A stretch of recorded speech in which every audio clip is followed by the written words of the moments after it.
Well, that was probably a fair point in the end for Forest, wasn't it? A 1-1 draw away at Crystal Palace. We had to get something today. I think this was very much a game of it being must not lose, even if we couldn't win. Just don't lose this game, because then you really are starting to panic a little bit about how the season might end. That'll be 4 defeats in 5. You know, we can't have that. If we want to get Champions League or really any form of European football, you cannot be doing that. I do feel though that even a draw here, it is making it harder and harder to get into the top 5. Whether that is a realistic aim or not, I think, is another question, another debate. I do think there's a number of ways you can look at it. Europa League would be a more probably decent level for us to compete at, but Champions League, you probably stand a better chance of keeping this squad together. But that's another topic for another day. I think it was a fair point today, and you saw the team from the start. It was a little bit different. There was no Hudson-Odoi, who instead was in the away end, who I rate very highly, saying in the away end. I do like that. Sangara coming in was a bit of a surprise. I think he did fairly well. I've been a critic of him. I did, in fact, do a video last summer saying he could be a success. So I've not been completely against him. In fact, I like to think I give everyone a fair chance. I think he did alright. His first start since the first month of the season, so definitely not a regular thing seeing him play in the Premier League for us. He only really went off probably because he got booked.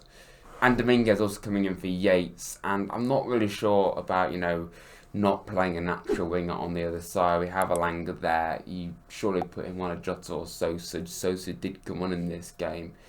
It's always a bit of a weird setup, I think, when you play one off like Anderson or Dominguez out wide. It's a bit unorthodox. First half was largely uneventful, really.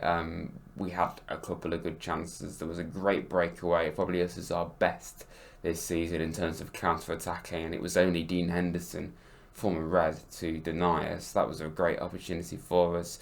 There was a handball from Magee in the first half and I think, Chris Wood penalty claim. And I mention that because, of course, Palace get a penalty, which I think probably was a penalty. I'm not going to deny that, but I just think inconsistencies. There was an awful amount of yellow cards in this game. I don't think the referee had any control over it for the second game running. I'm saying that. I said it against Brentford too.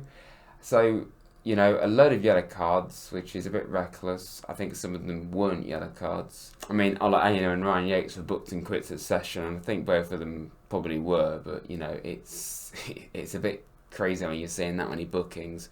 But inconsistency, I think Forest had a penalty claim, not even looked at, and then Palace get a penalty claim and it's given. Whether it was rightly given or not, I just think, if you're going to check one, you should check the other. And it was put away by Eze, and fair play to us because we immediately responded. Nico Williams taking a shot, and it was Murillo to get his second goal. And, a really clever goal, actually.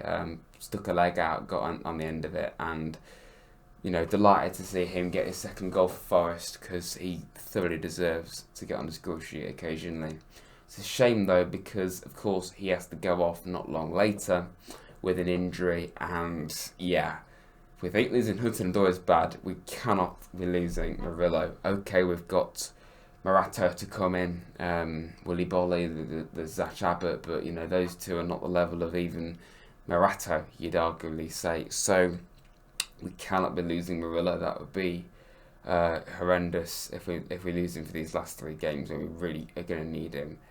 And apparently it was a hamstring, which can be an issue. That was apparently the issue with Hudson-Odoi too. So concerning scenes there, and especially as when he goes off, we do kind of lose control of the game. Palace have a lot of chances. As soon as he goes off, we bring Sosa on, we bring Yates on, we bring Morata on.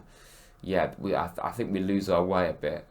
Palace have a very late goal disallowed as well. Will Hughes had a chance. It was a free kick style shot. It's lots of chances from Palace towards the end of the game. Anyone was going to win it at the end, it was them. We do have a bit of pressure towards the end, but I think a point in the end was fair, and we come away looking at it as I'm glad we got away with that, really, rather than disappointment. So I think there's a bit of disappointment to not get the win here. We needed it, really, but based on the balance of play and the fact we lost the last game.